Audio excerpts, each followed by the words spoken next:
ചേർത്തല നഗരസഭ 3-ാം വാർഡ് ഗുരുപുരം ശ്രീനാരായണ ഗുരുദേവ ക്ഷേത്രത്തിലെ പ്രതിഷ്ഠാ മഹോത്സവ ചടങ്ങുകൾ തുടരുന്നു. ഇതിനു മുന്നോടിയായുള്ള താഴികക്കുട പ്രതിഷ്ഠ നടന്നു.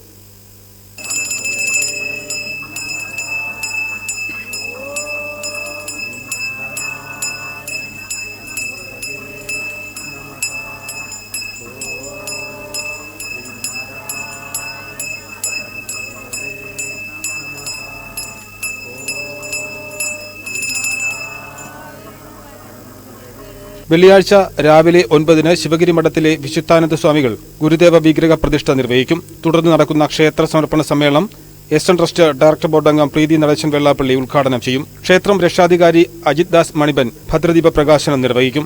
SNDP യോഗം Cherthala union administrator T Aniyappan അധ്യക്ഷത വഹിക്കും. വിശുദ്ധാനന്ദ സ്വാമികൾ അനുഗ്രഹ പ്രഭാഷണം നടത്തും. ക്ഷേത്രം പ്രസിഡന്റ് ബിന്ദു സജി സ്വാഗതവും കമ്മിറ്റി അംഗം സിന്ധു അനിൽകുമാർ നന്ദിയും പറയും.